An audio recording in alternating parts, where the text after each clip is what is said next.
Hezbollah ने Israel के दक्षिणी हाइफा के बिन्यामिना बेस पर एक बहुत बड़ा ड्रोन अटैक किया।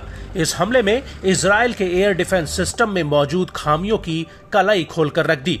वो इसलिए क्योंकि जिस वक्त ये हमला हुआ उस वक्त इजराइल का कोई भी एयर डिफेंस सिस्टम हिजबुल्लाह के ड्रोन को इंटरसेप्ट नहीं कर पाया और दबे पांव इस ड्रोन ने फटने से पहले बिन्यामिना बेस पर एक मिसाइल फायर कर दी, जिसमें 60 से ज्यादा सैनिक घायल हुए और 4 सैनिकों की जान चली गई।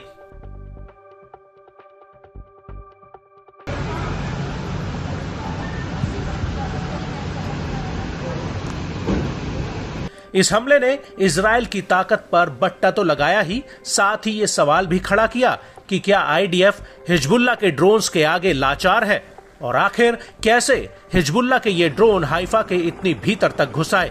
तो आपको बता दें कि टाइम्स ऑफ इजराइल का कहना है कि ये ड्रोन आयरन डोम को चकमा देकर हाइफा में घुसा। न्यूज एजेंसी का कहना है कि हिजबुल्लाह ने जिस ड्रोन को दागा था वो मिरसाद 1 ड्रोन हो सकता है।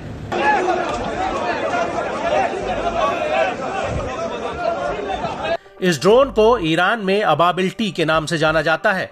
आपको बता दें कि मिरसाद 1 ड्रोन 120 किलोमीटर की दूरी तक उड़ान भर सकता है और इसकी रफ्तार 370 किलोमीटर प्रति घंटा तक जा सकती है।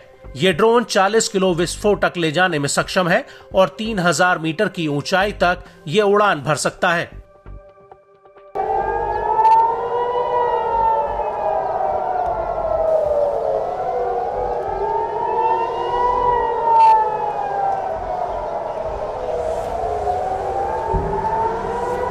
बड़ी बात यह है कि इससे पहले 11 अप्रैल 2024 को हिजबुल्लाह का एक ड्रोन चुपचाप पश्चिमी गलीली में करीब 9 मिनट तक मंडराता रहा था और इसके बाद यह ड्रोन सुरक्षित दक्षिणी लेबनान लौट आया था।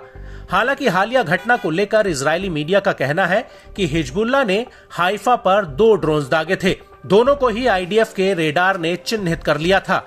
इनमें से एक ड्रोन को हाइफा के तट पर मार गिराया, जबकि दूसरा ड्रोन रेडार से बच निकला और बिन्यामिना बेस पर जा फटा।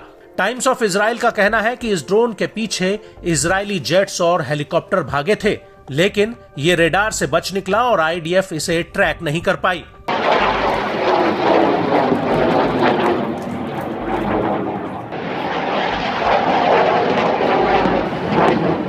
वहीं कुछ जानकारों का कहना है कि इजराइल के एयर डिफेंस सिस्टम को उलझाने के लिए हिजबुल्लाह ने एक साथ कई रॉकेट्स दागे और इन रॉकेट्स के बीच में उसने ये ड्रोन्स भी फायर किए ताकि आयरन डोम इन रॉकेट्स को इंटरसेप्ट करने में उलझ जाए और पीछे से ये ड्रोन हाइफा तक पहुंचे।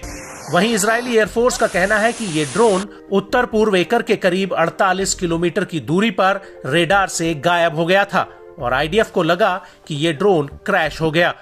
लेकिन आधा घंटे के भीतर जब ये ड्रोन हाइफा के बेस पर हमला कर रहा था तो उस वक्त ये दोबारा आईडीएफ के रेडार पर नजर आया और उस वक्त हवाई हमले का कोई सायरन नहीं बजा, जिससे आईडीएफ भ्रम में पड़ गई।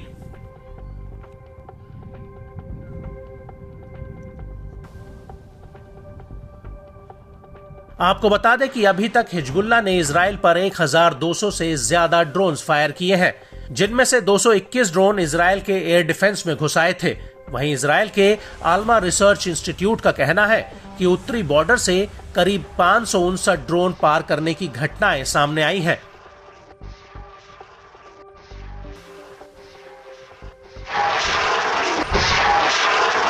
वहीं दूसरी तरफ इसको लेकर तेल अवीव में institute of national security studies के रिसर्चर डॉक्टर येहोशुआ केलेस्की ने बीबीसी को बताया कि इनमें से अधिकतर ड्रोन्स ईरान द्वारा बनाए गए हैं और लेबनान में हिजबुल्लाह को सप्लाई किए हैं।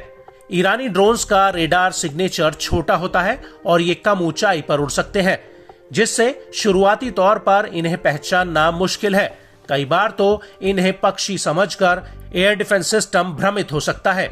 ये बेहद ही धीमी रफ्तार से उड़ते हैं, जिसकी वजह से इन्हें इंटरसेप्ट करना मुश्किल है। ये लड़ाकू जेट की स्पीड 900 किलोमीटर प्रति घंटा की रफ्तार के मुकाबले 200 किलोमीटर प्रति घंटा की रफ्तार से उड़ान भरते हैं।